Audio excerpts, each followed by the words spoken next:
आज hill park जाँदाको रमाइलो अनि यो अङ्कलले चाहिँ के गरेको होला त guys. So hello guys, welcome to my new vlog. आज चाहिँ कलेजको छुट्टी थियो अनि हामी चाहिँ सोच्यौँ आज रनिङ जाने हिल पार्कतिर। बिहानीको 4 बजेतिर हिल पार्कको भ्यू चाहिँ यस्तो थियो।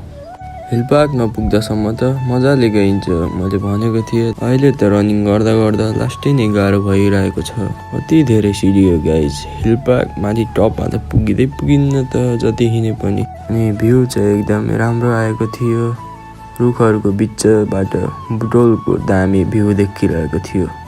अनि मजाले राम्रो भ्यू हेर्दा हेर्दै म चाहिँ हिँडिरहेको थिएँ अनि स्टप अब चाहिँ लगभग पुग्न लागिसकेको थिएँ।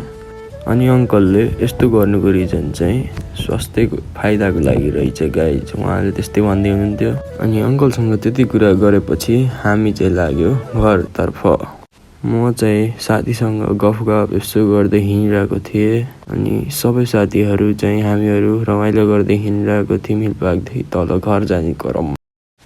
यिनी चाहिँ फुपूको लड्का हो गाइज। लास्टै नै रमाइलो गर्छन् यिनी, धेरै रमाइलो गर्ने टाइपको मान्छे यिनी। यिनी चाहिँ हेरि मामाको लड्का अरे। दुईजनाको द्वन्द भइरहेको थियो। अर्को साथीले चाहिँ यस्तो photo खिचिरहेछन् देखाइदिए। This much for today guys. Thank you so much for watching. Peace out.